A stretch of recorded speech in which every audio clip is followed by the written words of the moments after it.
অভিমান এক অদ্ভুত জিনিস।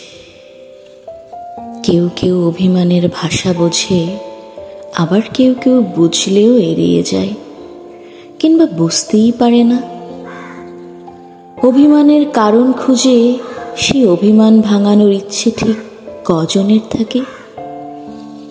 অভিমানটাকে ইগোর কাছে বন্দি করে কত মানুষ অবলীলায় ছেড়ে যায়।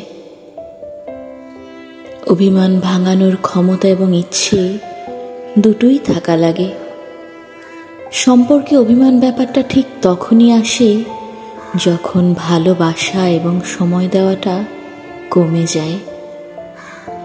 অভিমান জমতে জমতে একটা সময় পর তা অভিযোগে রূপ নেয়। অভিমানে মায়া বাড়ে, ভালোবাসা বাড়ে, টান বাড়ে। তবে অভিমান না ভাঙলে কেবল দূরত্বই বাড়ে।